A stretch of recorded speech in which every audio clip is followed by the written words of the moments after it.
The entire class laughed until the white teacher's smile dropped. She pointed at 14-year-old Malik and said, "You think this is funny? You're a threat." Seconds later, he was in handcuffs over a joke. No one spoke. No one helped. But a silent janitor in the hallway saw everything. And what he found on the security cameras was never meant to be seen. Before we deep dive into this interesting story, subscribe to our channel and tell us where are you watching from. Share in the comments below. The morning light filtered through the dust-caked blinds of Jefferson Middle School, casting slanted shadows across the classroom's faded tile floor. Room 23 buzzed with the low hum of teenage boredom. A soft tap-tap of pencils on desks, sneakers squeaking under chairs, and the occasional yawn blended into the background as Ms. Darlene Whitmore's heels clicked steadily across the room. It was first period, U.S. history. The irony would only become crueler with time. At his desk near the center of the room, Malik Turner sat upright, his eyes darting between his textbook and notebook. 14 years old, and already aware of the double standards he had to dance around, Malik had learned to keep a quiet confidence. He was one of the brightest students in 8th grade, sharp-witted, quick on his feet, and deeply respectful. But what made him stand out wasn't just grades. Malik had that kind of dry, effortless humor that could crack the stiffness of any room. Today, though, that room belonged to Ms. Whitmore, a white woman in her mid-40s with icy blonde hair and an even colder demeanor. Ms. Whitmore ran her classroom like a courtroom. No room for levity, no tolerance for challenge. Her tone was clipped, performative, and wrapped in the kind of condescension that often left students of color quietly fuming, but unsure how to name it. "Now," she declared, gesturing toward the chalkboard where the American Revolution was written in stiff cursive.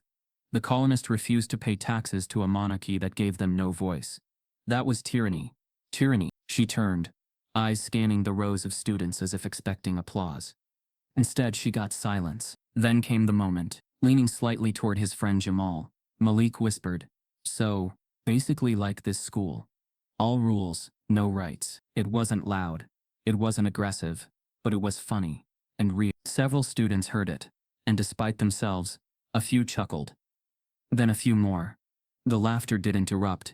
It simmered, subtle, but unmistakable. Mrs. Whitmore froze, her lips pursed, eyes narrowing in Malik's direction. "Excuse me, Mr. Turner," she said, her voice low but sharp enough to cut glass. Malik looked up, surprised by the intensity in her gaze. "I didn't say anything to you," he replied calmly. Her nostrils flared. "Are you mocking my lesson?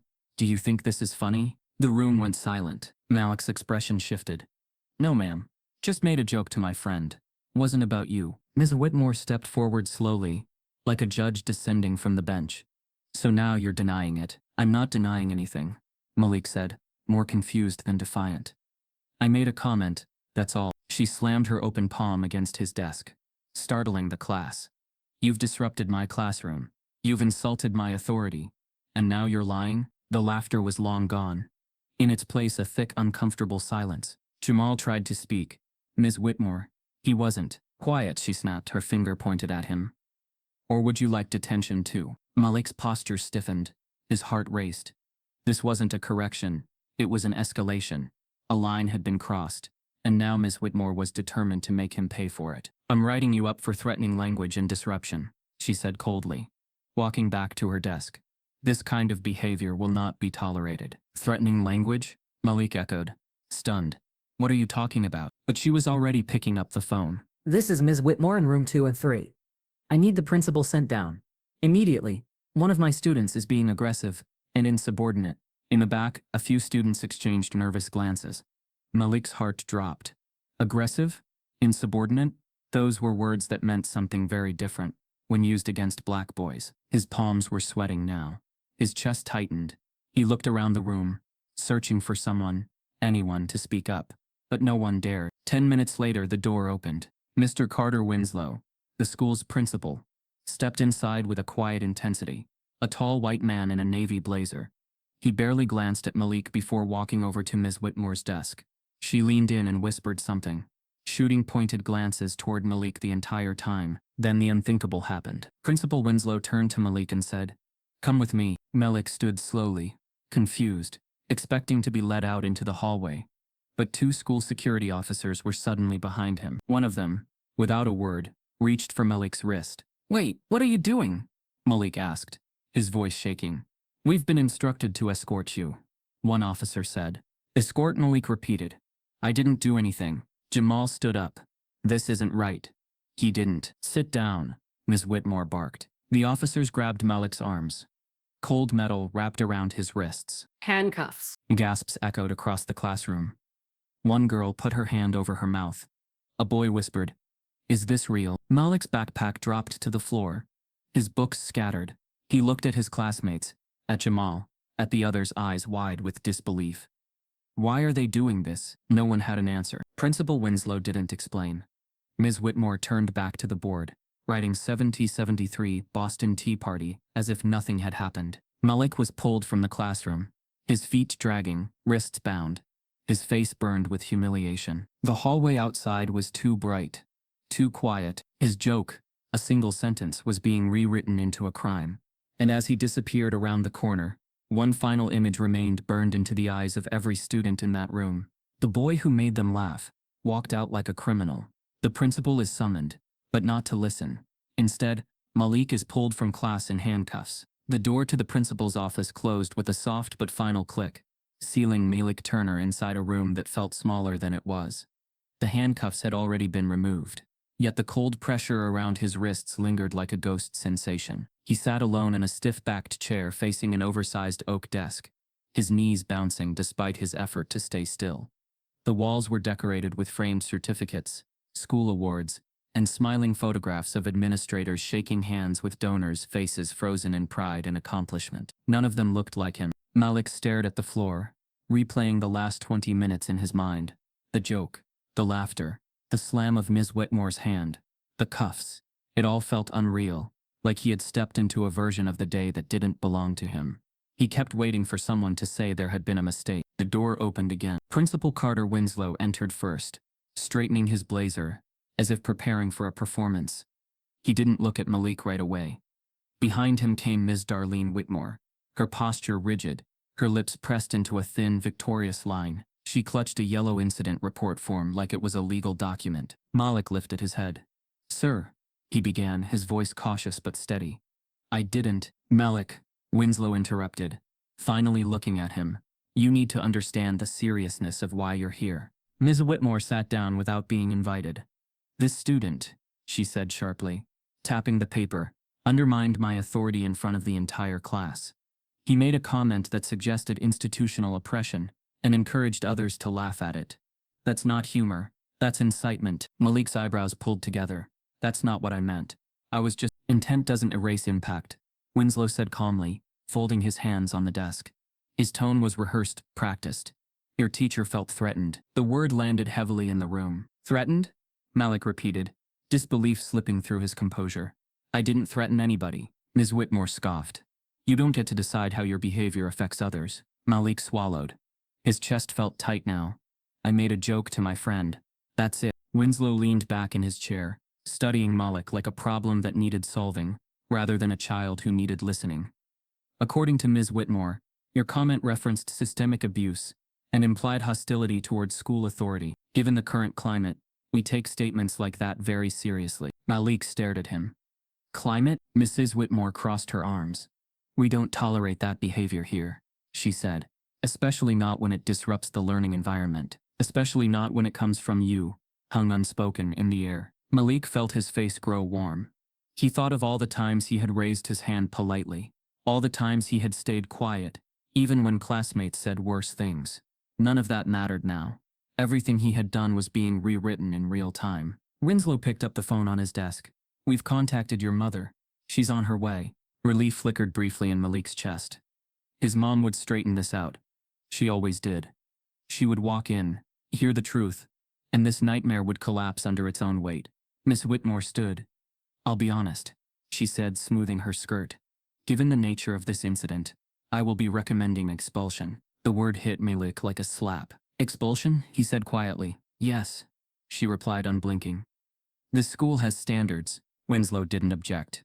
He nodded slightly, as if this were a reasonable next step rather than a nuclear option for a 14-year-old's future. Malik's hands clenched in his lap.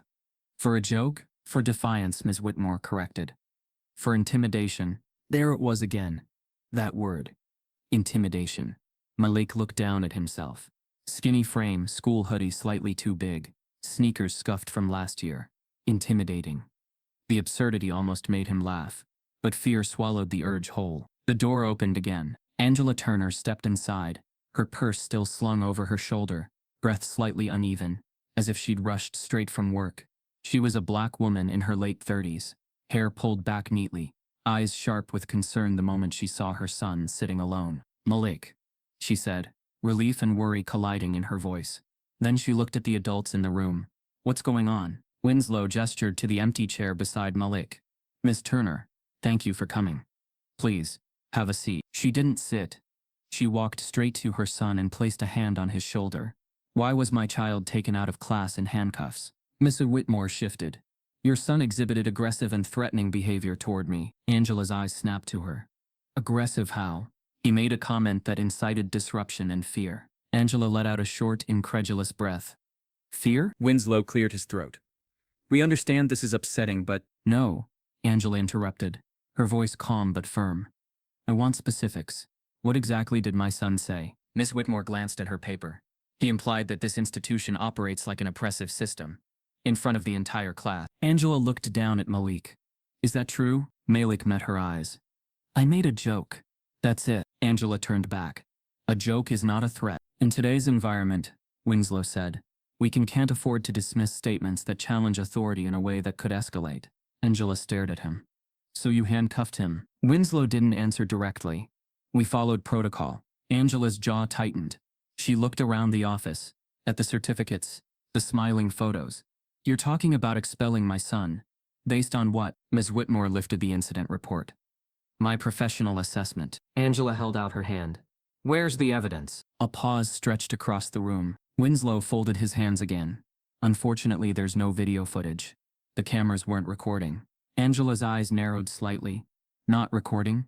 "That's correct," he said smoothly. She looked from him to Ms. Whitmore, then back to Malik. Something in her expression shifted. Not anger yet, but alertness. The kind that came from years of knowing when a story didn't add up. "So let me get this straight," she said slowly. "You're accusing my son of being threatening. You called security. You put him in handcuffs. You're recommending expulsion. And you have no evidence. No recording.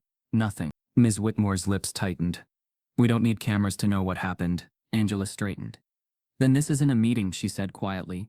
"This is a setup." The room went still. Winslow's polite expression hardened just slightly. "Miss Turner, I suggest you lower your tone." Angela didn't. "I suggest you show me proof." Silence pressed in, heavy and uncomfortable. Winslow finally spoke. "As I said, the cameras weren't recording." Angela's eyes locked onto his.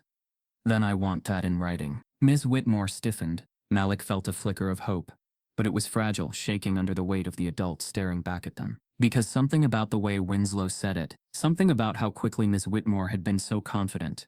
Malik's mother demands evidence, but she's told no cameras were recording. The hallway outside the principal's office smelled faintly of disinfectant and old paint, a sterile quiet settling in after the earlier chaos.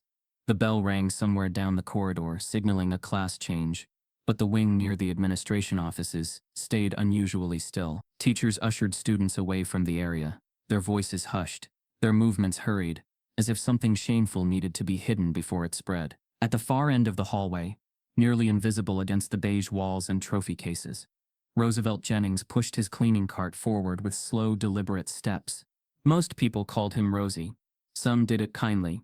Others did it dismissively. Either way, he rarely corrected them. At 63, with graying hair, a stiff knee, and a back bent slightly forward from decades of labor, Rosie had learned that silence was often safer. He wore the same faded blue uniform every day, his name stitched crookedly above the pocket, the fabric frayed at the cuffs. To most of the staff, he was part of the building, no more noticeable than the lockers or the floor tile. But Rosie noticed everything. He had been mopping near room 23 earlier that morning, when he heard the laughter. Children's laughter always carried differently, lighter, freer. It reminded him of his own childhood, before lessons about caution and consequences hardened his joy. Then he heard the slam. A sharp, angry sound. Then Miss Whitmore's voice, raised and cutting. Rosie didn't move closer. He didn't need to. Sound traveled easily through old hallways. By the time he saw the security officers escort Malik Turner past him in handcuffs, Rosie's grip tightened around the mop handle. He had paused mid-stroke, water pooling near his shoes, as the boy's eyes flicked toward him for just a second. Confusion, fear, a silent question. Rosie lowered his head and kept mopping. That was how survival worked in places like this. You looked busy. You stayed invisible. Now standing outside the principal's office, Rosie adjusted the trash liner in a bin that didn't really need adjusting. The door was closed, but the walls were thin. Voices slipped through in fragments. Controlled, sharp, authoritative. He heard Ms. Whitmore's tone clearly. He heard Principal Winslow's calm cadence. And then he heard the woman's voice. The mother. Rosie stilled. He didn't mean to listen. But some things pulled at you whether you wanted them to or not. He heard the disbelief. The demand for proof. The word cameras. We don't have footage, Winslow said, his voice carrying just enough for Rosie to catch it. The cameras weren't recording. Rosie's jaw tightened. That was a lie. He knew it with absolute certainty. Because 5 years earlier, when the district upgraded the school's security system after a series of vandalism incidents, Rosie had been the one they called in on weekends. Not because he was the janitor officially. The contractors handled the technical work. But because Rosie used to be something else before arthritis and layoffs had changed his path. He had spent 20 years as an electrical technician. He understood wiring, circuits, system. When the contractors couldn't get the hallway feeds to sync properly, Rosie had fixed it quietly, without credit or overtime. He knew every camera in this building, every blind spot, every maintenance override. And he knew, without checking, that the cameras in the hallway and in room 2-3 had been working perfectly this morning. Rosie slowly tied the trash bag and lifted it from the bin, his movements careful, controlled. Inside his chest, something old and heavy began to stir. A familiar anger. Not loud, not explosive. The kind that settled deep in your bones and refused to leave. He pushed his cart toward the janitor's closet near the administrative wing, the wheels squeaking softly. As he walked, memories rose uninvited. He remembered being 14 himself, accused of stealing a calculator he never touched. He remembered a teacher telling him to lower his voice when he wasn't shouting. He remembered learning early that black boys were rarely given the benefit of context, only conclusions. Outside the closet, Rosie paused. The hallway was empty now. He glanced once toward the principal's office door. The conversation inside had gone quiet. He reached into his pocket and pulled out a ring of keys. His hands shook slightly, not from age but from something sharper. In the closet, the air was cooler. Shelves lined the walls, stacked with cleaning supplies, paper towels, and old boxes labeled in fading marker. The faint hum of electricity came from behind a locked metal panel near the back wall. Most people thought it housed nothing more than maintenance wiring. Rosie knew better. He set the trash bag down, closed the door behind him, and turned the lock. Click! The sound echoed louder than it should have. For a moment, Rosie just stood there, breathing slowly, his forehead resting against the cool metal of the door. He thought of Malik's face, thought of the word threatening, thought of the way the principal's voice had stayed calm while lying straight through his teeth. Then Rosie straightened. He crossed the small space to the panel and unlocked it. Inside, tucked behind labeled breakers and bundled wires, sat a compact DVR unit. Old, but functional. A faint green light blinked steadily. Working. Rosie reached up and pressed a button. The monitor flickered to life, revealing a grid of camera feeds. Hallways. Entrances. Classrooms. Room 20. He stared at the screen. There it was. The classroom. The desks. The board. Ms. Whitmore standing at the front. Malik in his seat. Rosie's throat tightened. He rewound the footage carefully. His fingers steady now. Years of technical instinct taking over. He watched the moment unfold, exactly as he remembered hearing it. Malik leaning toward his friend. The laughter. Ms. Whitmore's expression changing. Not startled. Not frightened. But offended. Angry. Challenged. He watched her slam her hand on the desk. Watched Malik's posture stiffen. Watched the security officers arrive later. Watched them place cuffs on a boy who hadn't raised his voice once. Rosie exhaled slowly. So they were willing to expel a child. They were willing to lie to his mother. They were willing to erase evidence. Rosie straightened, his reflection faintly visible on the darkened monitor. His face looked older than he felt. Tired. But his eyes were sharp, burning with something close to resolve. He thought of all the times he'd kept his head down. All the times he'd told himself it wasn't his place. All the times he'd watched injustice pass by because survival demanded quiet. This time felt different. Outside the closet, footsteps echoed briefly, then faded. Someone laughed down the hall.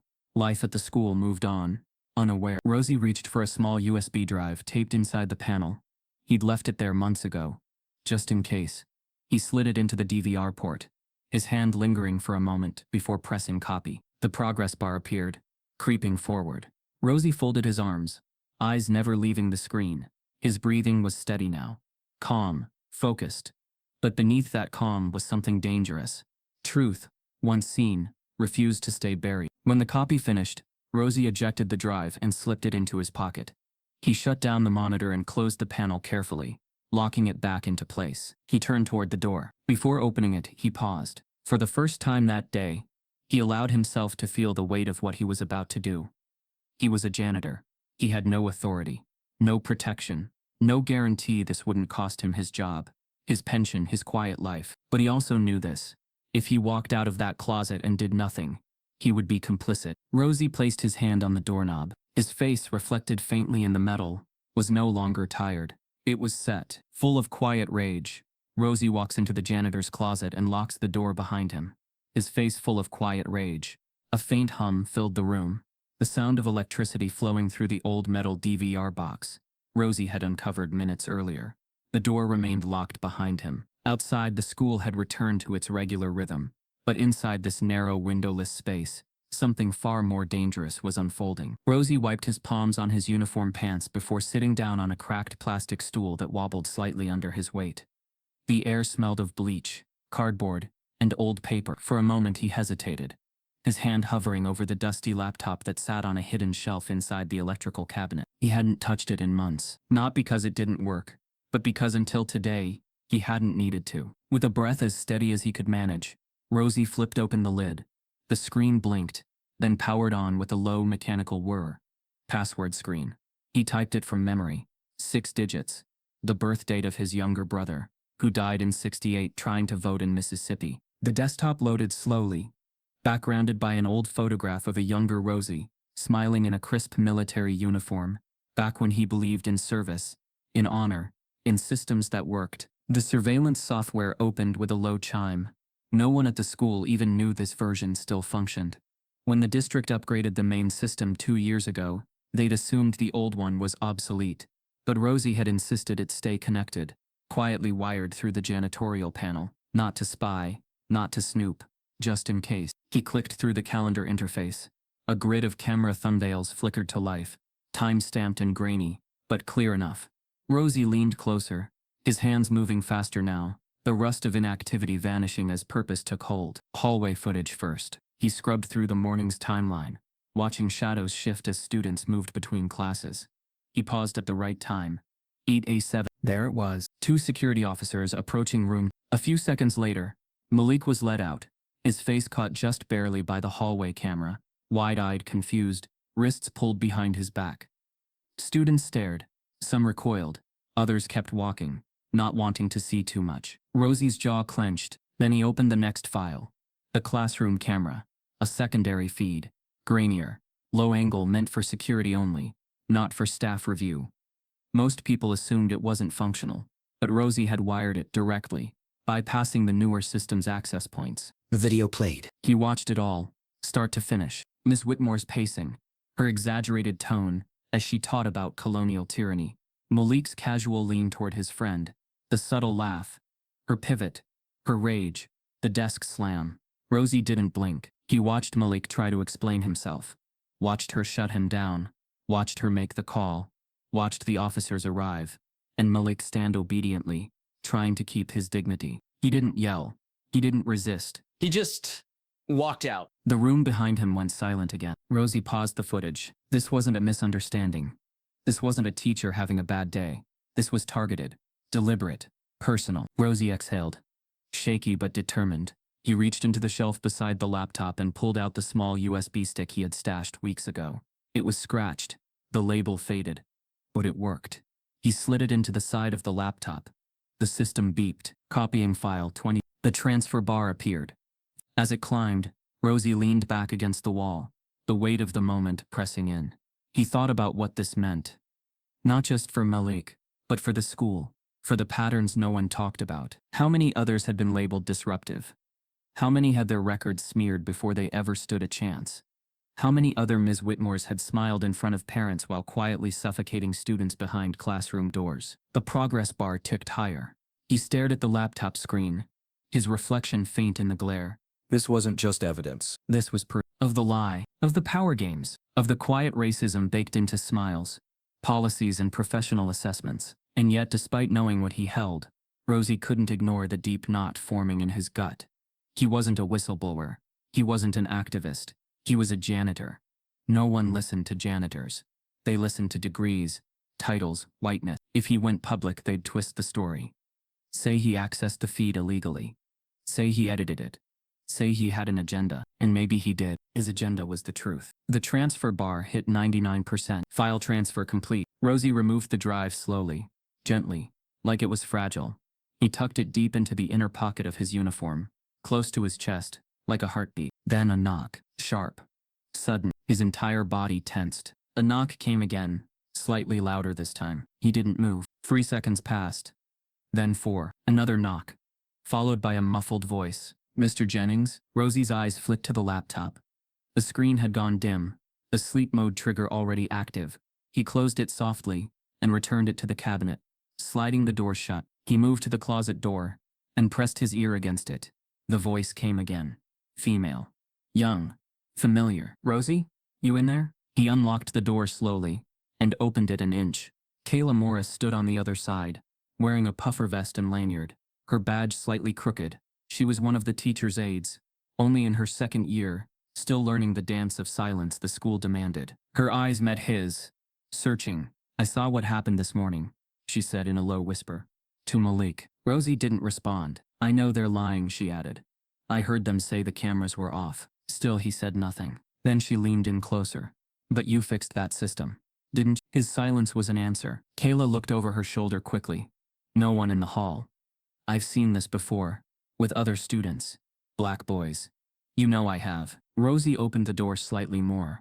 The air between them tightened. I didn't come here to tell, she said. I came to help. Rosie stared at her, unsure. Why? She hesitated, her expression softening.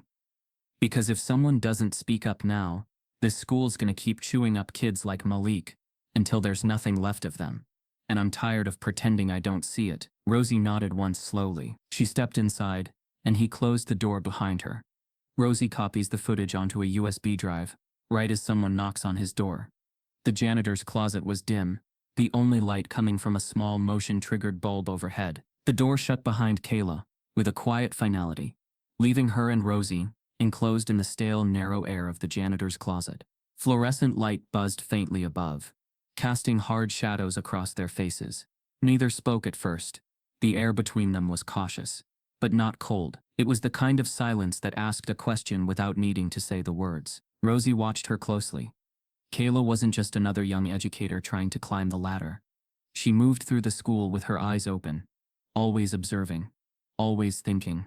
There was a softness to her, but not weakness. She carried herself like someone who'd seen too much already to ever be truly naive again. I know what you've got, she said finally, her voice low and firm. Or at least, I hope I do. Rosie didn't answer.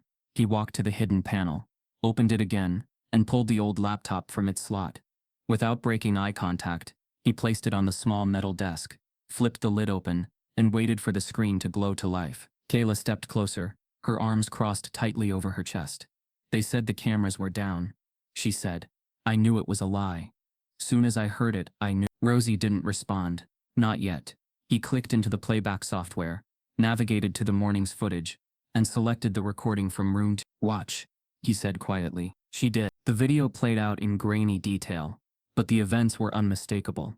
Malik's posture was relaxed. He leaned over, whispered something that clearly didn't disturb the room. A few students laughed. Nothing wild. No shouting. No disruption. Then Miss Whitmore turned and transformed. Kayla covered her mouth as the escalation unfolded. The desk slam. The accusation. The call for backup. She set him up. She whispered. She knew what she was doing.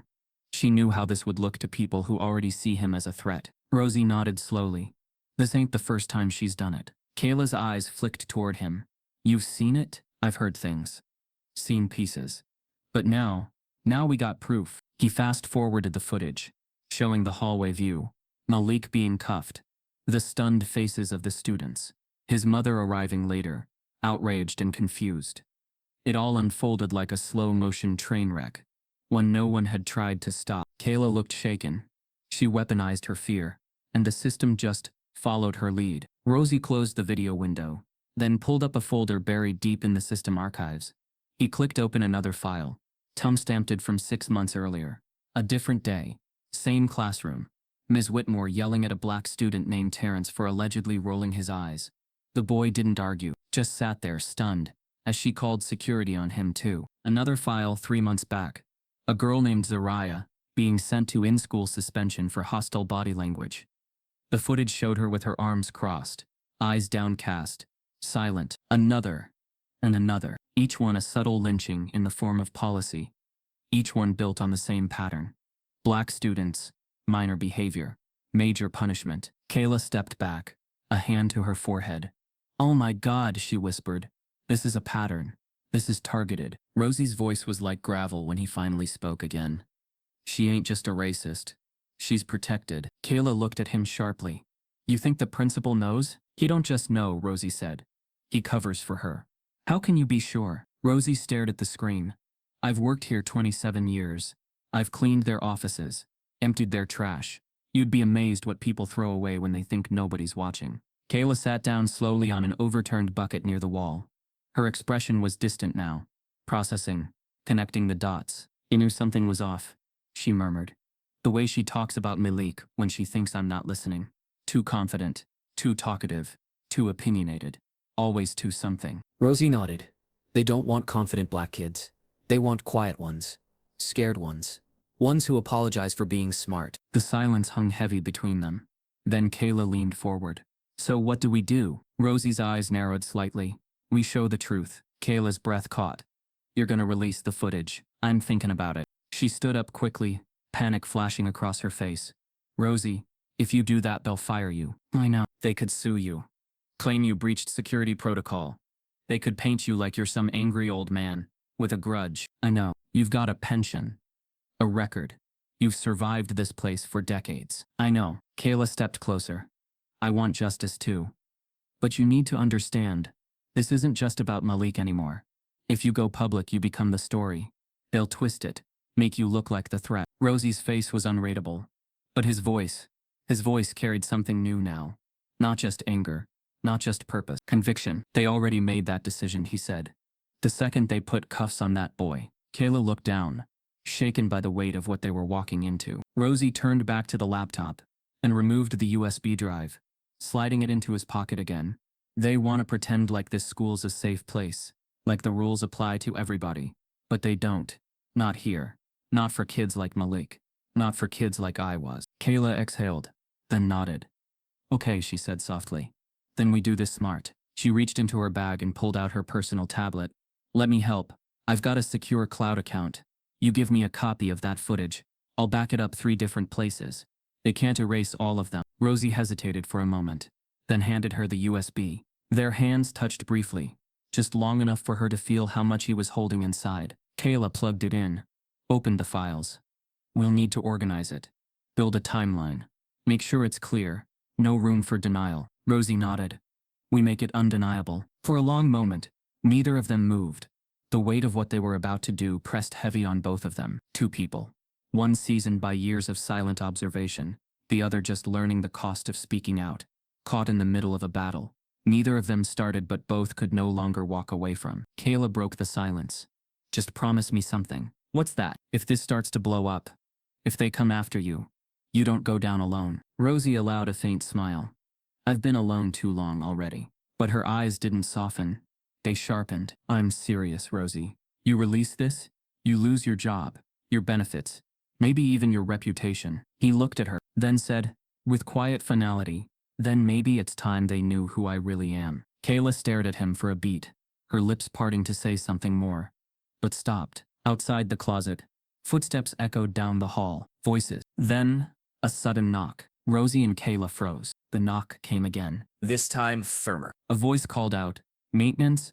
Mr. Jennings, but it wasn't a student. It was Mr. Carter Winslow. Kayla warns Rosie. If he shows this footage, he could lose everything. The email came late at night. No warning. No formality. Just 5 clipped sentences from the district's disciplinary committee. Malik Turner's hearing has been rescheduled. Please report to the administrative boardroom at 10 a.m. sharp. No postponements will be granted. Angela Turner stared at the screen, her hands shaking slightly as she reread the message. No time to prepare. No time to gather documents, character witnesses, or a proper advocate. It felt deliberate, calculated, like the outcome had already been etched in stone. Malik sat quietly at the kitchen table, his cereal soggy and untouched. He'd barely spoken since returning home after the incident. His usual spark was dimmed, muted under layers of confusion and shame. He wasn't angry. He was numb, and that scared Angela more than anything. She reached for her son's hand. "We're going to fight this," she whispered, though her voice betrayed the doubt crawling into her bones. "We are not going to let them erase you." Across town, inside a dark janitor's closet that smelled of pine sol and scorched dust, Rosie Jennings slid the USB drive back into the inside pocket of his coat. He had backed it up, twice. One version was in a cloud server that Kayla controlled. Another was hidden on a spare drive taped inside the hollow leg of a mop bucket. But this one, the original, stayed close. He stood quietly in front of the small mirror above the utility sink and studied himself. The lines on his face, the history carved into his jaw. This was the moment where all the quiet years, the nods, the swallowed insults, the learned obedience, would mean something, or they would mean nothing at all. At 9:47 a.m., Rosie stepped into the cold hallway outside the school board's meeting room. He wasn't expected. He wasn't invited. But janitors, by their nature, moved like shadows. He knew how to walk without being seen. He took the long route, entering from the side hallway near the custodial entrance, his ID badge flipping backward on purpose. Inside, the boardroom was already full. 12 long faces sat behind the elevated oak table at the front of the room, their nameplates gleaming under fluorescent lights. The room itself felt sterile. Polished floors, beige walls, American flags, a place where authority felt absolute. Malik sat beside his mother at the end of the long conference table. He wore his best shirt. It was ironed, but a bit too big. He kept tugging at the cuffs like they didn't belong to him. Angela sat upright, tense, prepared to fight. But the moment she saw the seating arrangement, where the board members sat towering above her, while she and Malik sat at a lower table like defendants, her heart sank. The power imbalance was unmistakable. This wasn't a hearing, it was a sentencing. Rosie slipped in quietly through the back door and took a seat in the last row. No one noticed him, just as he hoped. He scanned the room, eyes pausing briefly on Malik, then on Ms. Whitmore, seated smugly beside the district attorney and the school's attorney. She wore a gray suit jacket, pearls around her neck, and a face perfectly composed for victimhood. She didn't look afraid. She looked entitled. The superintendent cleared his throat. "We'll begin now. This is a disciplinary hearing concerning Malik Turner, a student of Jefferson Middle School, regarding alleged threats and disruptive conduct against faculty." Angela rose from her chair. "Excuse me," she said quickly. "We received less than 12 hours' notice. That's a violation of protocol." One board member, a woman with silver hair and pursed lips, responded coldly. "We are within our rights to expedite hearings in cases deemed high risk." "High risk?" Angela repeated. "He's 14. He made a joke." "That's your interpretation," the woman replied. "Now please take your seat." Angela sat down slowly, her lips pressed into a thin line. Ms. Whitmore was the first to speak. She stood, her voice trembling just enough to be performative. "I've taught for over 2 decades. I've faced challenges, difficult students, and changing times. But I've never felt the level of fear I felt that morning when Malik Turner made his comment. It was laced with hostility. It wasn't humor. It was defiance, directed at me, and it sent a ripple through the class." She paused, glancing at the board, as if measuring their sympathy. "And when I addressed it, his tone turned cold, calculating. I didn't feel safe." Rosie blinked slowly from the back row. Safe. It was the favorite word of the privileged when confronted by the presence of black youth who didn't bow. Angela rose again. "I object to the framing of this as a safety issue. There was no threat. My son never raised his voice. He didn't even leave his seat." The superintendent held up a hand. "Mrs. Turner, we will give you time to speak." "You mean after the damage is done?" she asked bitterly. "After her version is cemented?" The superintendent ignored her. Ms. Whitmore cleared her throat and pulled out a small folded piece of paper from her briefcase. I hadn't intended to share this, she said softly. But I found this note later that morning. It was crumpled beneath Malik's desk. I believe it further supports his intent. She unfolded it and passed it to the nearest board member. The room went still. Angela narrowed her eyes. What is that? The board member read aloud. You're next. Bet. Signed, MT. A low murmur rose through the boardroom. Malik looked up, confused. What? Angela stood slowly. That's not his handwriting. Miss Whitmore placed a hand over her heart. I wish it wasn't, but I recognized the signature from his classwork. Rosie sat up straighter in his chair. He knew what this was. It was a setup. Angela's voice sharpened. That note wasn't in his possession. That wasn't collected at the scene. Why wasn't this included in the initial report? I was overwhelmed that day, Miss Whitmore replied. I didn't want to escalate things further, but I've had time to reflect, and I can't stay silent. Rosie's hand moved to the inner pocket of his coat, fingertips brushing the USB drive. This was it. He had proof that would unravel this entire theater. Proof the cameras were on. Proof Malik never wrote that note. Proof Ms. Whitmore had lied. Not just now, but repeatedly, and to devastating effect. But the board was eating it up. He could see it in their eyes. They wanted to believe her. They needed to, because to admit otherwise would mean examining the rot beneath their own foundation. Angela's voice cracked. That is not his writing. I have copies of his assignments. I demand a forensic comparison. The superintendent folded the note. That's outside the scope of this hearing. Convenient, she said bitterly. Malik finally spoke, voice low but clear. I didn't write that. Silence. But the doubt was already in the air, planted like a weed. Rosie's heart pounded. He had the power to change the direction of this room. But he also knew what that meant. He would no longer be invisible. He would no longer be safe. He closed his eyes for a moment, then stood, silently. No one noticed him yet. His hand was still in his coat pocket, wrapped around the truth. Ms. Whitmore presents a fake written threat note supposedly from Malik, signed in handwriting that isn't his. Ms. Whitmore stood again before anyone invited her to speak. The timing was deliberate. The room was already tilted in her favor, the fake note still resting on the table like a loaded weapon. She didn't rush. She adjusted her blazer, took a steadying breath and let her shoulders slump just enough to look fragile. I didn't want it to come to this, she began, her voice soft, trembling on purpose. But when a teacher feels unsafe, when a classroom feels compromised, silence becomes complicity. Angela Turner felt her stomach drop. She recognized the tone. The performance of vulnerability that carried more power than truth ever could. Mrs. Whitmore clasped her hands together, as if in prayer. I've devoted my life to education. I love my students. All of them. But lately we are being asked to ignore warning signs in the name of tolerance. And that is dangerous. She looked directly at Malik, not with fear, but with accusation. Malik shifted in his chair. The room felt smaller now, the air heavier. He had the sudden terrifying realization that this wasn't about what he did anymore. It was about what they needed him to represent. A joke, Miss Whitmore continued, does not exist in a vacuum. Not when it carries undertones of hostility toward authority. Not when it invites others to laugh at institutions meant to protect them. She turned toward the board, eyes glistening. I've seen how quickly things escalate. A comment becomes a challenge becomes defiance, and defiance becomes violence. Angela's hands curled into fists. That is speculation, she said sharply. Miss Whitmore didn't look at her. With respect, Mrs. Turner, you weren't there. I was his mother before you ever knew his name. The superintendent cleared his throat. Let Miss Whitmore finish. Rosie, still standing silently at the back, felt his pulse pounding in his ears. Every word Miss Whitmore spoke felt like a brick laid carefully on Malik's chest. This boy, she said, gesturing vaguely now, no longer even pretending to separate the behavior from the child, demonstrated a lack of remorse. When confronted, he denied wrongdoing. He did not apologize. He did not de-escalate. That is a pattern I have seen before. Dog whistles rang loud and clear to those who knew how to hear them. Lack of remorse. Didn't de-escalate. Pattern. Words that meant one thing when applied to white children, and something else entirely when applied to black boys. Malik looked up, his voice barely above a whisper. I did apologize. Miss Whitmore smiled sadly.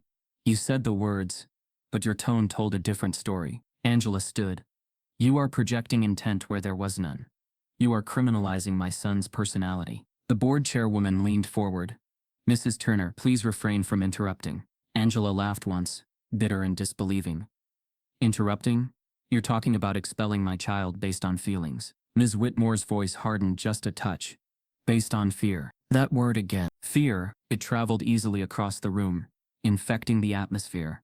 Rosie saw heads nod, pens scribbling, minds closing. This school has a responsibility, Ms. Whitmore went on, to protect its students and staff. When a student exhibits behavior that signals potential danger, we must act preemptively. Preemptively? Angela echoed. So now you're punishing him for what you imagine he might become. The superintendent raised a hand. That's enough. Ms. Whitmore lowered her voice, almost a whisper now. I don't want to see anyone hurt. But if we ignore the warning signs, and something happens, how will we explain that to the parents? To the community? Rosie's jaw clenched. He had heard this logic before. It always ended the same way with black boys removed, erased, or destroyed just in case. The board chairwoman nodded slowly. Thank you, Miss Whitmore. Your testimony is compelling. Compelling. Angela felt like the ground was giving way beneath her. She turned to Malik, whose eyes were locked on the table now. His shoulders were hunched, as if trying to make himself smaller, safer. It broke something in her chest. I want the record to show, Angela said, forcing her voice steady, that my son has no history of violence, no suspensions, no disciplinary issues. He is an honor student. The chairwoman glanced down at the file. We see that, and yet, Angela continued, you're treating him like a threat. The chairwoman's expression was unreadable. We're treating the situation seriously. Ms. Whitmore returned to her seat, the picture of reluctant sacrifice. She had said everything she needed to say. The lie had taken on a life of its own. The superintendent looked around the room. Unless there are further statements, we'll move to deliberation. Angela's heart raced. Wait.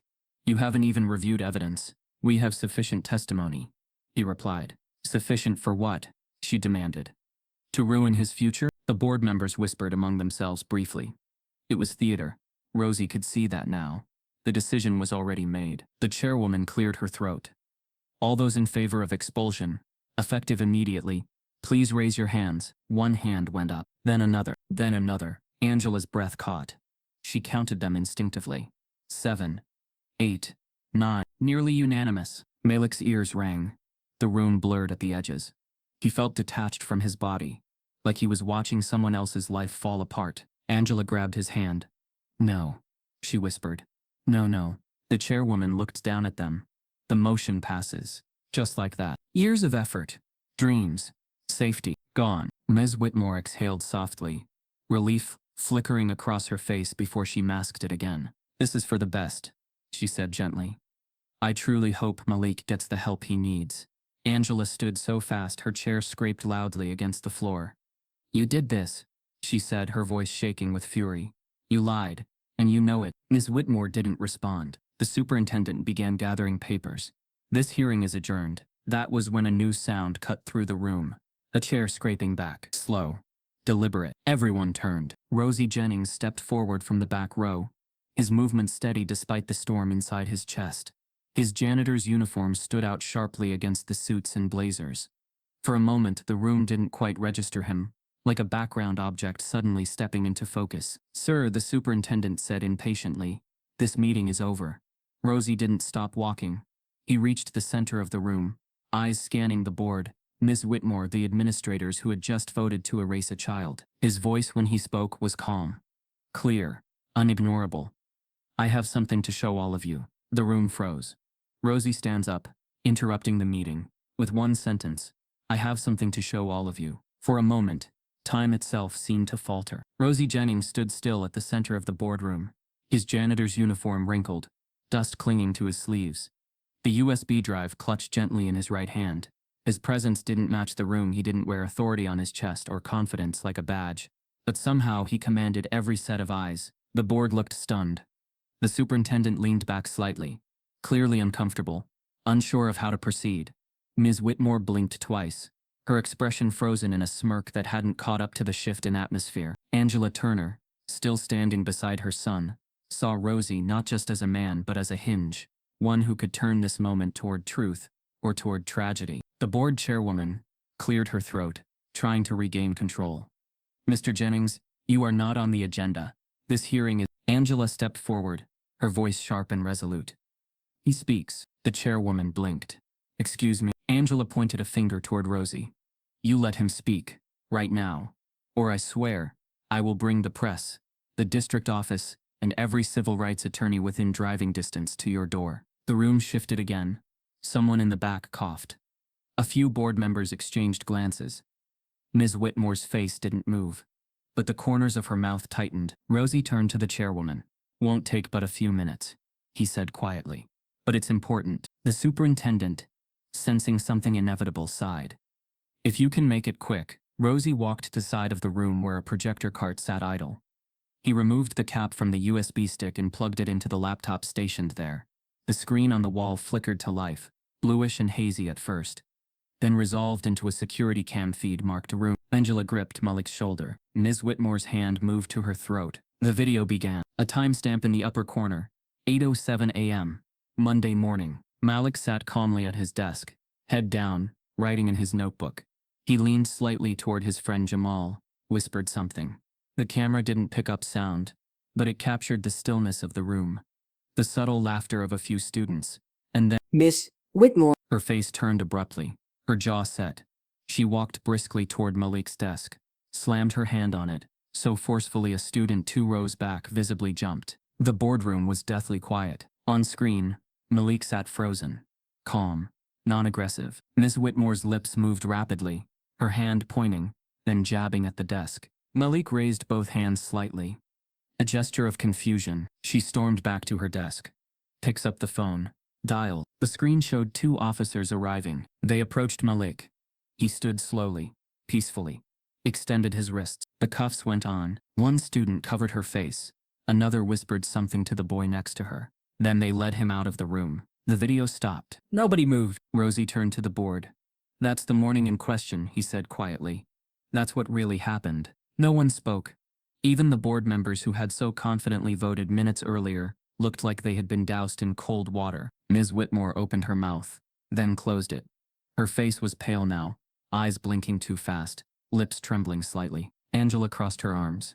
So, tell us again how he was threatening. Mrs. Whitmore's voice cracked slightly. You can't hear what was said, but you can see everything, Angela snapped. And you lied. The board chairwoman held up her hand. Let's remain professional. Professional?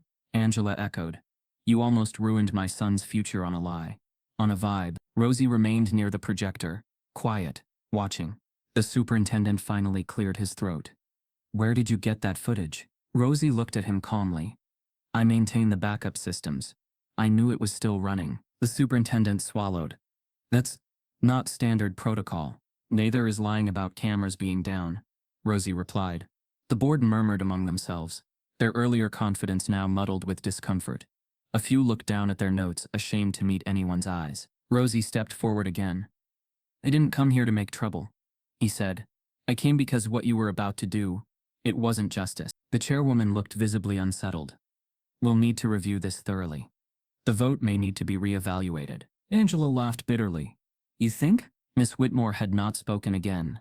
She looked smaller now. Her once composed figure slouched slightly.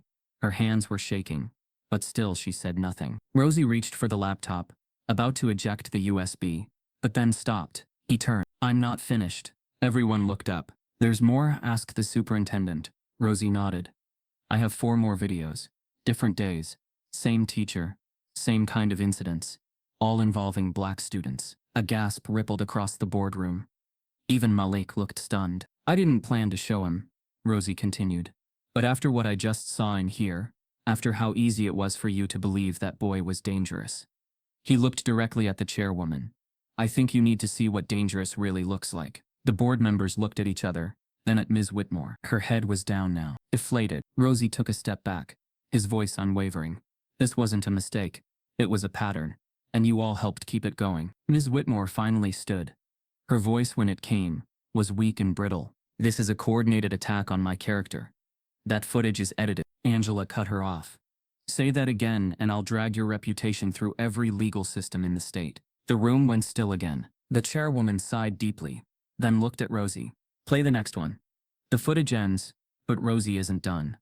He announces he has 4 more videos. The hum of the projector filled the room again. As the second video loaded, Rosie moved with quiet precision, his fingers steady as he navigated the folders. Each clip was carefully labeled by date and incident, not out of bureaucracy, but reverence. These weren't just files, they were stories, names, moments, and proof. The screen flickered. This time, the footage came from early October. Just 7 weeks ago. Room 23. Different arrangement of desks, but the same tense atmosphere. The timestamp 11. The students were working silently. In the front row, a black girl, thin-framed, braids down her back, wearing a light pink hoodie, sat hunched over her worksheet. Her name was Jania Carter. She was 13, soft-spoken, and almost invisible in her classes. Until that day, on screen, Jania reached into her hoodie pocket and quietly pulled out a tissue. She blew her nose once, soft, polite, subtle. Then Miss Whitmore snapped around. The boardroom watched in silence as the teacher stormed across the room and leaned over Jania's desk, face tight with disgust. There was no audio, but her mouth moved quickly.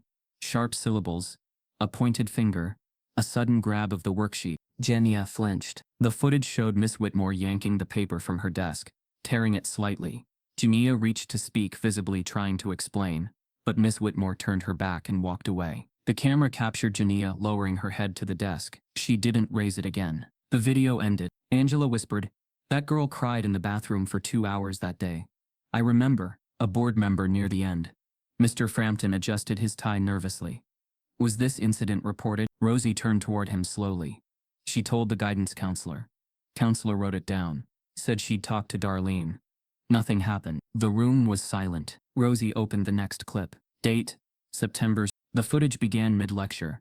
Miss Whitmore stood at the front of the class, pacing as she recited information about the War of 1812. The camera view showed a black boy in the third row tapping his pencil rhythmically on his desk. His name was Deshaun Kelly. He was a B-average student. Loved music. Played drums in church. Never once caused a scene. Miss Whitmore stopped teaching and stared at him. Deshaun froze. She approached, said something.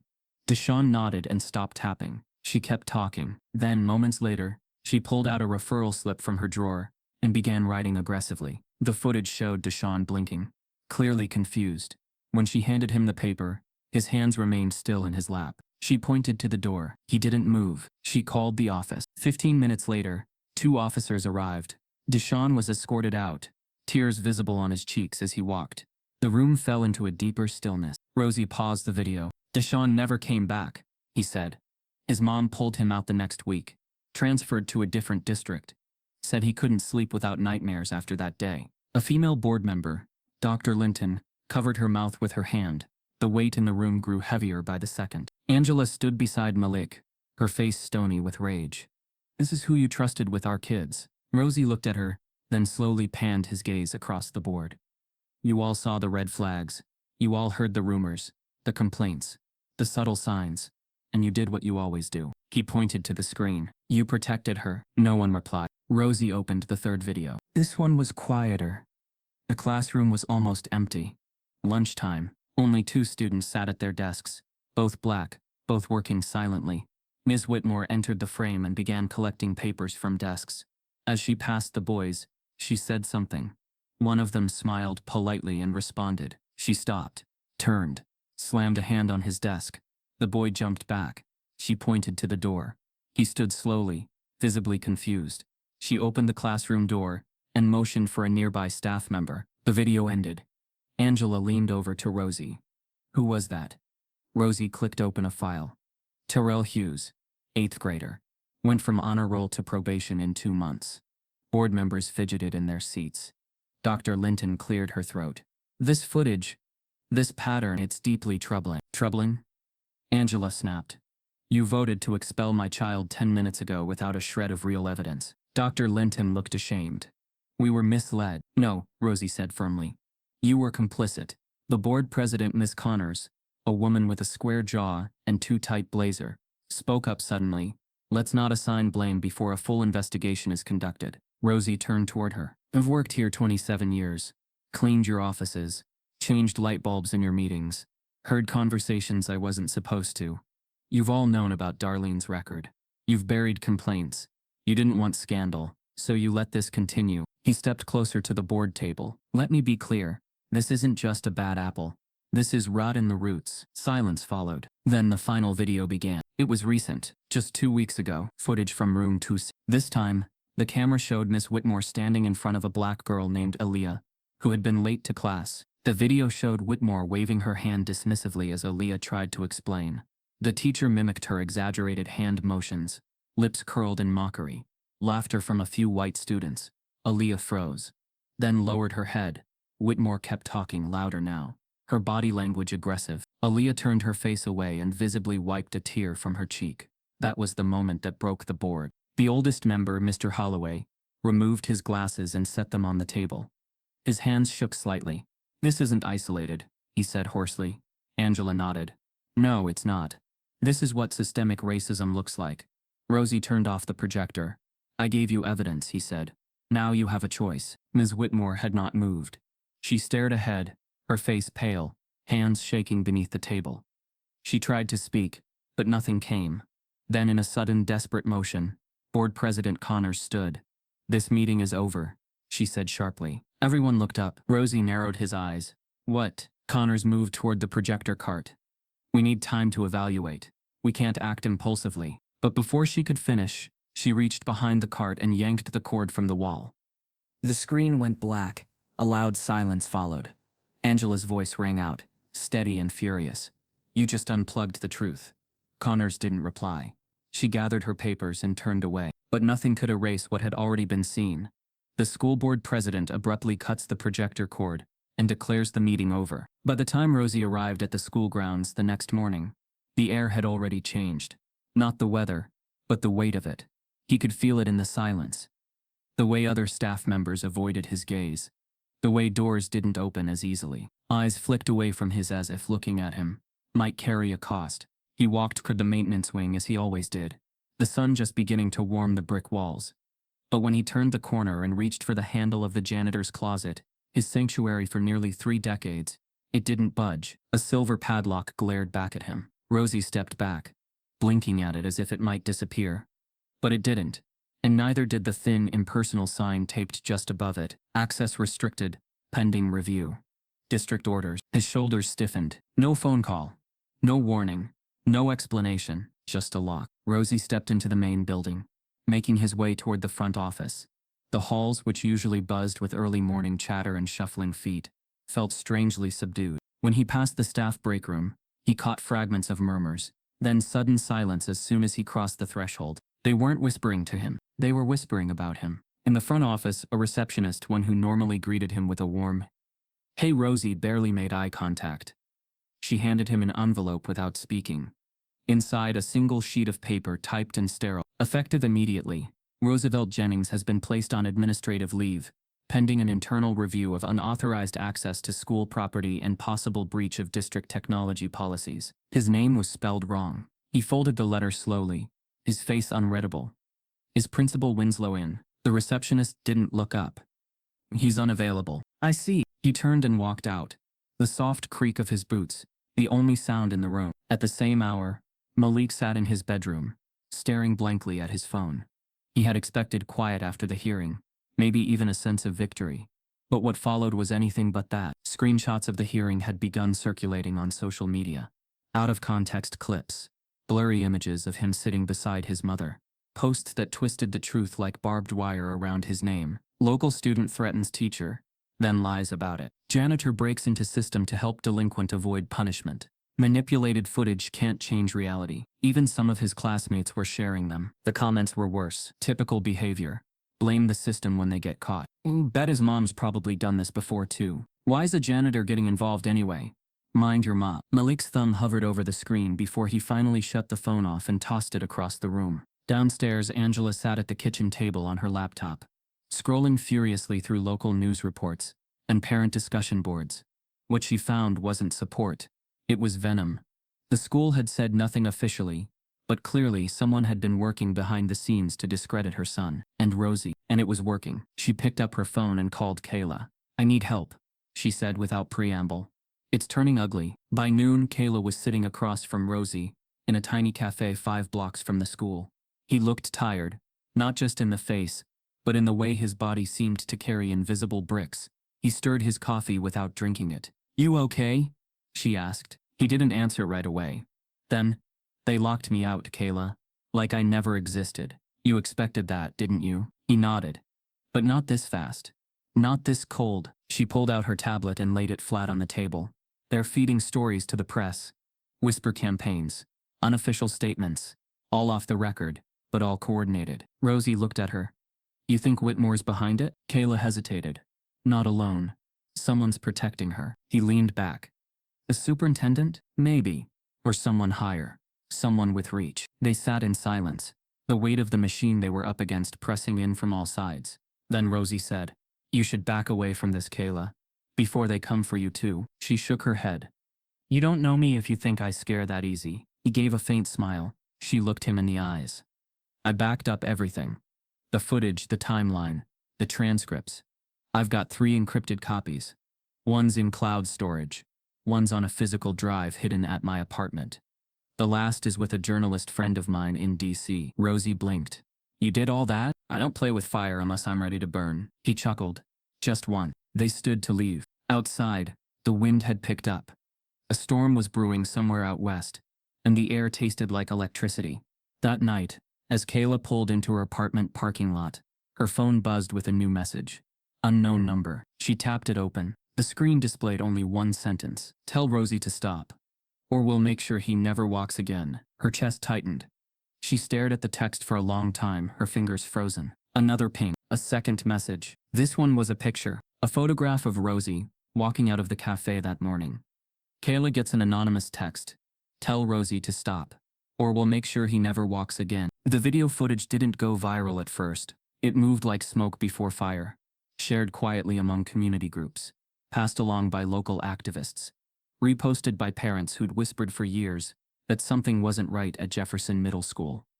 But once it landed in the hands of the Black Educators Justice League, everything changed. Within hours, a clip of Rosie's calm voice saying, "This wasn't a mistake, it was a pattern," was stitched into dozens of TikToks. Twitter posts flooded with hashtags, "Justice for Malik," "Expose Whitmore," "Let Rosie speak." By the next morning, the parking lot outside the school was no longer a place for buses and drop-offs. It had become a protest site. Parents lined the sidewalk, holding signs that read, "My child could be next, and we believe the footage." Students peeked out from behind cafeteria blinds, their eyes wide. Malik watched it all unfold from his bedroom window, live streams rolling on his phone.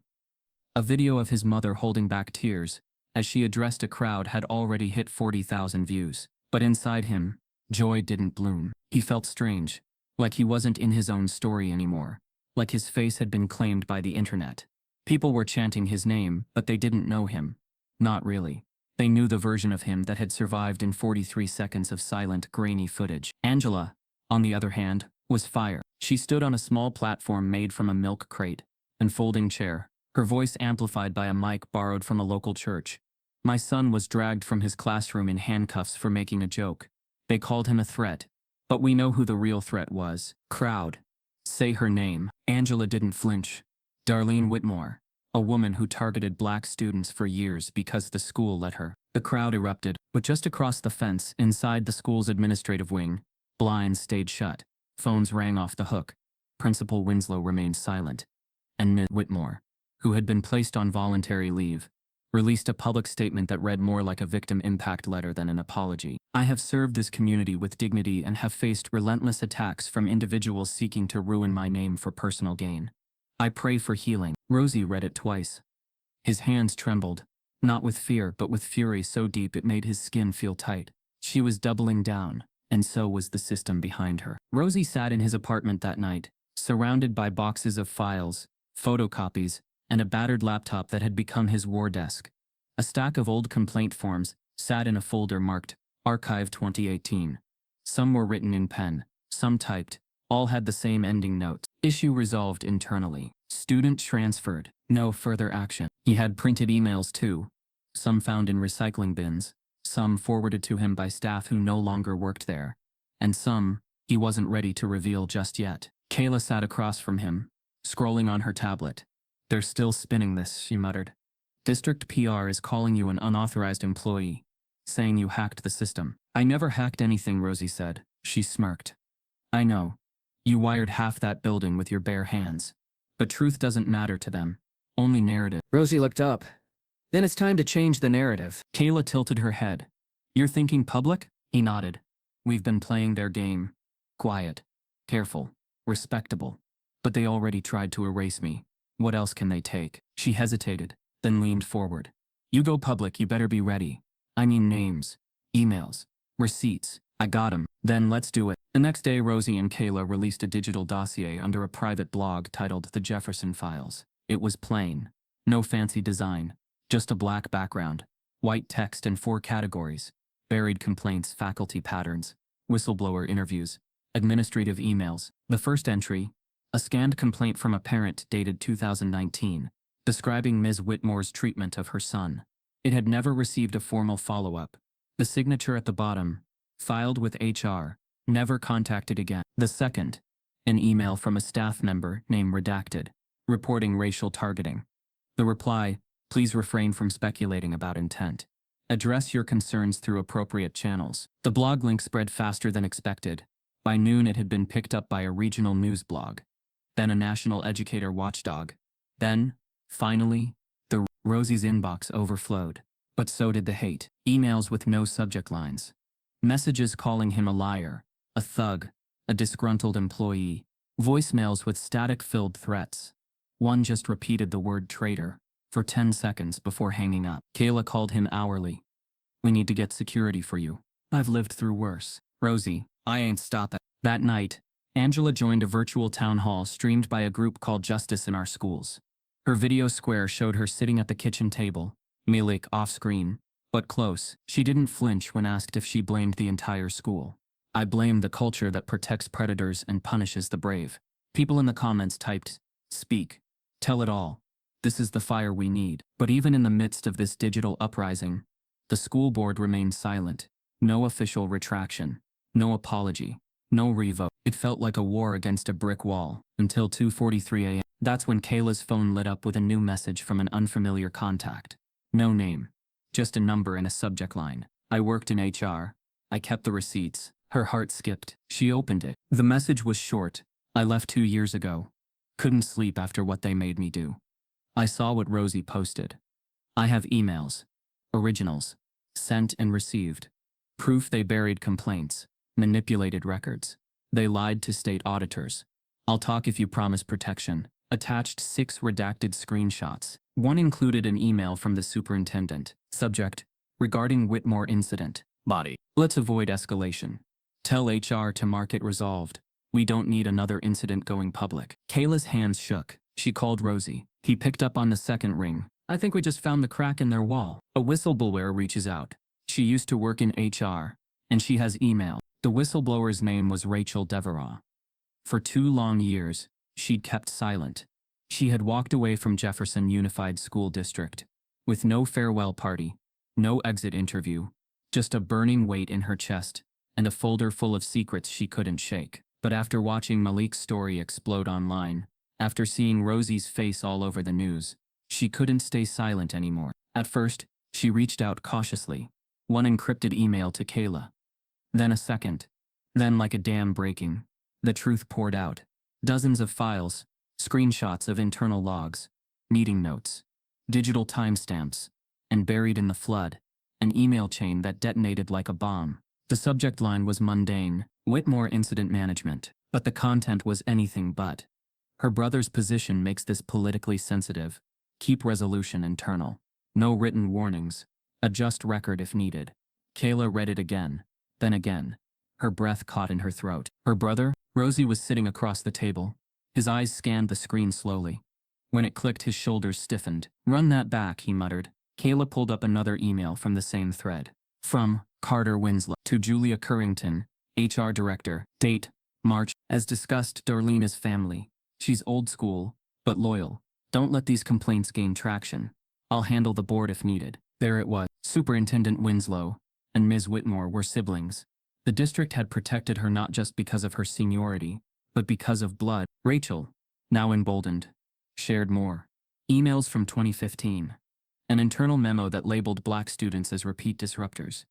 A PowerPoint from a staff meeting titled, Classroom Control Strategies for Urban Behavior. It had never been publicly released. Kayla and Rosie posted the evidence on the Jefferson files that same night. They stripped nothing, redacted only private student names, and they made sure each file was timestamped and authenticated. By sunrise, it had gone viral. The story snowballed from local news to national outlets. Major anchors were now calling Malik's ordeal a case study in institutional racism. Commentators debated how many other Whitmores were out there, hidden by policy, protected by nepotism. The final blow came at 3 p.m., when the New York Times released a full timeline of Jefferson's buried complaints. The Department of Education issued a federal civil rights inquiry within hours. And that evening, under public and political pressure, the Jefferson School Board was forced to reconvene. Rosie didn't sit in the back this time. He walked in calmly. Kayla beside him, Rachel 2 rows behind. Malik and his mother stood near the door, surrounded by reporters. The crowd of parents and former students had grown. Security had doubled. Tension clung to the room like humidity before a storm. Board President Ms. Connors opened the meeting with trembling hands. She didn't offer her usual rehearsed smile. This board has received new evidence. We acknowledge the federal investigation and intend to cooperate fully. No one clapped. Then she delivered the bombshell. We have been contacted by Miss Darlene Whitmore's legal team. She has expressed a willingness to testify under oath. Gasps echoed across the auditorium. Rosie turned his head slightly, lips tightening. Kayla's eyes narrowed. She will provide a full statement regarding complaint management district protocols and administrative directives during her time at Jefferson Middle. Angela Turner raised her hand, firm and unshaking. And what does she want in return? Miss Connors sighed. Immunity. Angela's voice sliced through the air. Of course she does. She has requested protection from administrative penalties, employment retaliation, and civil lawsuits as a condition for testifying. Connors added. Malik looked to his mother. Is that legal? She wants to snitch without sinking. Angela whispered back. Rosie leaned forward slightly in his seat. Let her talk, he said under his breath. Because when she does, she won't be saving herself. She'll be burning everyone who tried to keep her safe. Ms. Whitmore agrees to testify. Under one condition, immunity. The auditorium transformed into a courtroom. Not by law but by truth. Miss Darlene Whitmore entered from a side hallway flanked by her attorney and a district representative. She wore a beige suit, her hair pulled tight, lips drawn into a firm line. She didn't look remorseful. She looked prepared. The board had granted her immunity, a decision that sparked immediate backlash. But the damage was already done. Now all that was left was what she'd choose to say. She sat at the table with a microphone and glass of water. She adjusted the mic once, twice, then cleared her throat. I want to begin by saying, this was never about race in my heart, she began, voice smooth but brittle. But I realize now that my actions, through a certain lens, could be seen that way. The room tensed. Angela Turner's eyes narrowed. Rosie leaned forward. Mrs. Whitmore continued. When I started teaching in 1997, we were told to keep order in the classroom. Certain behaviors were identified as red flags: loudness, joking during instruction, eye contact that lasted too long. The list came from above, from administrators, from trainings. She opened a file. I followed what I was taught. If it seemed like I was harder on black students, it's because they were often the ones matching those behaviors.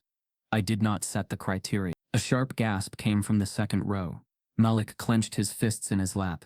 Kayla reached out and lightly touched his shoulder. I want to name names, Whitmore continued, because I wasn't alone. The audience went still. She reached into her folder and pulled out a list.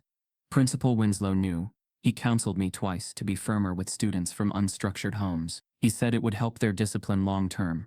The superintendent's name was next. Carter Winslow. My brother instructed Julia Currington from HR to reroute or delete complaints. He promised me nothing would touch my file, and it never did. Gasps turned to murmurs. Board member Thomas Wilkes. He approached me in 2015. Told me not to worry about a mother who came storming in, about her son. He said, and I quote, "She'll calm down once we show her who's in charge." Angela covered her mouth. Rosie stood quietly in the back, arms crossed. He wasn't surprised, but hearing it out loud was something else entirely. The system was the problem, Whitmore said finally, and I was a cog. I may have been harsh, I may have been blind to how deep it went, but I was never acting alone. For a moment, silence reigned. Then it hit. Shouts. Tears. Reporters scrambled out to file breaking headlines. Teacher testifies, names administration in systemic abuse. Whitmore granted immunity. Destroys board. In the hours that followed, resignations came in rapid fire. Principal Winslow gone. Superintendent Winslow, forced out. 3 board members, resigned. HR director, under investigation. But something unexpected happened too. The community did not celebrate. Yes, they were relieved to see power crumble. But no one forgot what it cost. Malik sat on the front steps of the school days, later backpack beside him, staring into the parking lot. Students passed by. Some waved. Others glanced away. Feels like they fixed the system, he told Rosie. But not me. Rosie sat next to him. Quiet. I still feel like the joke was a mistake, Malik said. Like, maybe I should have just stayed quiet. No, Rosie said. Your laughter scared people who never understood joy in your skin. That's their fear, not your flaw. Malik nodded, but the hurt lingered. Not every wound heals when the gavel drops. Days passed. The district promised audits, reform, new leadership, new policies. But the ghosts didn't leave. And then Rosie checked his mailbox one morning. The usual stack of bills and circulars. But tucked in the middle was a single envelope. No stamp. No return address. Just his name. Inside, a folded piece of legal paper. Summons to appear. Court date. Civil action filed. No plaintiff name. Just a docket number. He read it twice. Then again. Rosie receives a mysterious letter in his mailbox. No return address. Just a court date. The lawsuit arrived the way retaliation always did. Cold, calculated, and wrapped in official language. Rosie Jennings opened the envelope at his kitchen table. The paper trembling slightly in his hands. The heading alone told him everything he needed to know. Jefferson Unified School District v. Roosevelt Jennings. Below it, words like unauthorized access, privacy violation, breach of trust. They weren't just suing him. They were trying to reframe him from whistleblower to criminal. Kayla sat across from him, jaw tight as she read over his shoulder. They're not even subtle, she said. This is a message. Rosie nodded slowly. Yeah, loud and clear. They wanted him scared, bankrupt, quiet. Instead, the filing did the opposite. Within 48 hours, the story spread. Not just the footage, not just the emails, but now the lawsuit. Headlines shifted tone. School district sues janitor, who exposed racist cover-up. Whistleblower punished after revealing discrimination against black students. The optics were terrible for the district, and they knew it. But they were betting on something else. Exhaustion. They were betting that a 63-year-old black man without wealth or institutional backing would fold under pressure. They underestimated him. The courtroom was already packed when Rosie arrived on the morning of the hearing. Rows of supporters filled the benches. Parents, former students, educators, activists. Some wore shirts that read "Truth isn't a crime." Others held photos of children who had once sat in Ms. Whitmore's classroom and left quieter, smaller, chained. Malik sat in the front row beside his mother, dressed in a borrowed suit that still smelled faintly of dry cleaner plastic. His posture was straighter than it had been in weeks. There was fear in him. Yes, but also something else now. Resolve. Kayla walked in behind them, followed by Rachel Devereux, the whistleblower. Rachel looked different outside of emails and screenshots. Younger than Rosie had imagined. Pale, anxious but determined. She clutched a thick folder to her chest, like armor. When the bailiff called the room to order, a hush fell over the crowd. Then the judge entered. Judge Althea Monroe, a black woman in her late 50s. Silver-streaked hair pulled back neatly. Eyes sharp behind thin-rimmed glasses. She took her seat without flourish. Surveyed the room slowly, deliberately, taking in Rosie's weathered face, Malik's youth, the packed benches behind them. She had seen this kind of case before. Be seated, she said. The district's attorney rose first. A polished man with a measured voice and an air of practiced detachment. He spoke of rules, policies, boundaries. He painted Rosie as a well-meaning but reckless employee who had overstepped his role and endangered the privacy of minors. Rosie listened without reaction. Then it was his turn. His attorney, a civil rights lawyer, Kayla, had found through the activist network, stood and spoke plainly. This case is not about unauthorized access, she said. It's about authorized silence.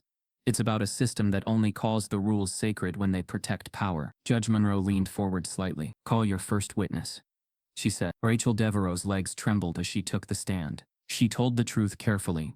About HR meetings held behind closed doors.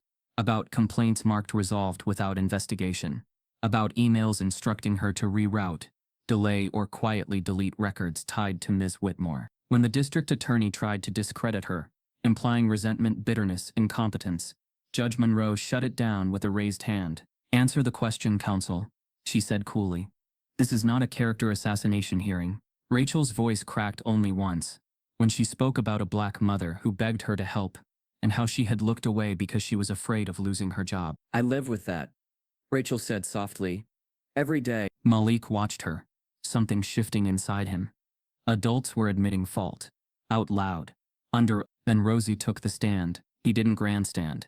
He didn't posture. He simply told his story. About fixing the cameras. About hearing the laughter. About watching a boy walk past him in handcuffs for doing nothing wrong. About knowing that if he stayed silent, he'd be no better than the people who buried the truth. The district attorney pressed him hard. "You knew accessing that footage violated protocol, didn't you?" Rosie met his eyes. "I knew lying about it violated humanity." A murmur rippled through the courtroom. Judge Monroe raised her gavel once. Silence returned. The attorney smirked. "So you admit you broke the rules?" Rosie paused, then nodded. "Yes, sir. I did." The courtroom stilled. "And I'd do it again," Rosie added calmly. "Because the rules were already broken. They just weren't written down." Judge Monroe studied him for a long moment. Then came the footage. Played again. This time on courtroom monitors. Slower, clearer, annotated. Judge Monroe watched every second. The desk slam. Malik's stillness. The cuffs. Her expression did not change, but something hardened behind her eyes. The district's final argument was brief. Weak. They asked for penalties. For deterrence. For order. Then Judge Monroe leaned back in her chair. She folded her hands. "This court has heard extensive testimony," she said, "regarding access, authority, intent, and harm." She looked at Rosie. "At first glance, this case appears to be about footage." She glanced at Malik. "About a camera." She looked at Rachel. "About emails." The room held its breath. Then Judge Monroe leaned forward again, eyes locking onto the district's attorneys. "But this is about more than footage." Every head lifted. Her voice dropped, firm, deliberate. "This is about what happens when institutions mistake compliance for justice. When rules are used to protect reputations instead of children." Rosie's chest tightened. Judge Monroe paused, fingers resting on the edge of the bench. "I will issue my ruling now." The judge reads her ruling, but looks up and says, "This is about more than footage." The courtroom was hushed, yet thick with expectation. Judge Althea Monroe held the written verdict in her hand, eyes scanning the rooms not just for effect, but with intention. She had seen enough injustice cloaked in bureaucracy to know that rulings were more than legal decisions. They were declarations of truth or silence. She cleared her throat. "This court finds that Mr. Roosevelt Jennings acted not out of malice or insubordination, but out of a moral obligation to protect a child from racial targeting and institutional abuse. His actions exposed an entrenched culture of discrimination, one that prioritized control over compassion." A wave of murmurs rippled through the gallery. The judge continued, "The charges of unauthorized access and privacy breach are dismissed in their entirety." Malik squeezed his mother's hand so tight she winced, but neither let go. Rosie, seated beside his attorney, said nothing. He only exhaled, slowly, deeply, like something had finally loosened inside his chest after months of holding it still. The judge wasn't done. "In light of the testimony and corroborating evidence," she added, "the conduct of former faculty and administration, specifically Ms. Darlene Whitmore, Principal Winslow, and Superintendent Carter Winslow, is being referred to the U.S. Department of Education for further federal investigation." A collective inhale echoed across the chamber. Then applause broke out, hesitant at first, then thunderous. But Rosie didn't rise. He didn't smile. Not yet. He simply turned to Malik. "We held the line," Rosie said quietly, "and the truth held us back." By the time Rosie walked out of the courthouse, the sky above Jefferson was clear. Protest signs rested against the fence. A camera crew caught his exit. A young girl held up a drawing of him, and Malik stick figures with words in block letters. "Our heroes." Still, Rosie didn't consider it a victory parade. Malik's joke, innocent, spontaneous, and misunderstood, had nearly erased his future. And Rosie's decision to intervene had nearly cost him everything. Justice, even when served, still left a trail of bruises. Within weeks, the fallout became permanent. Ms. Whitmore was officially stripped of her teaching license by the state board. her name added to a national list of barred educators. Her statement to the press was short and legal sounding. I cooperated fully and hope to move forward. No apology, just damage control. The district launched a federal compliance audit. A new interim superintendent was appointed. This time an educator with a background in restorative justice. But perhaps the most unexpected change came with an offer. Rosie Jennings was invited back, not as a janitor, but as Director of Student Equity and Accountability for the Jefferson Unified School District. At first he declined. Twice. I'm not made for a desk, he told Kayla. But she reminded him, you already changed the system. Now it's time to rebuild it. And so he accepted. Malik returned to school 2 weeks later. The first thing he noticed wasn't the stairs, but the quiet. Not the kind that excludes, but the kind that respects, that listen. At the school entrance he found a line of students waiting. Some clapped, others simply nodded. Then, the moment that caught him off guard. A teacher, one who'd never spoken to him much before, looked him in the eye and said welcome home. Inside, students had posted handwritten notes on his locker. You made us proud. You stood up for all of us. They were scared of your light. Malik stood in the hallway, barely able to read through the blur of his tears. Rosie's new office was a small one. Former copy room, freshly painted, a modest desk, a corkboard, a desktop PC. But the plaque outside read loud and clear, Roosevelt Jennings, Director of Student Equity and Accountability. It wasn't just a title. It was a shift. He met weekly with students, held forums for parents, trained teachers on bias recognition, not through slideshows, but through stories, real ones, from real lives. In one session a boy confessed, I used to think being loud made me bad. Rosie smiled. Being loud means you believe you deserve to be heard. The school changed, not all at once, but gradually, and noticeably. Teachers began reflecting. Administrators reviewed old cases. Some were reopened. A few students were invited back with apologies. But most importantly, Black students stopped walking on eggshells. They laughed louder, walked taller. Malik became a peer mentor. Quietly, no fanfare. He didn't want to be a symbol, just a reminder that truth can survive the fire. One late afternoon, Rosie returned to his office after a district-wide training. The sun dipped low, casting warm light across the hallway floors he used to mop. He opened the door to his office, already half thinking about his to-do list, when he noticed it. A folder, manila, old, dusty around the edges. No envelope, no explanation. Only one thing on the cover. Anonymous complaint, 2012. Rosie slowly sat down, opened it. Inside, a letter, handwritten, careful cursive. My name isn't important. But what happened to me was, I was a student in Ms. Whitmore's class.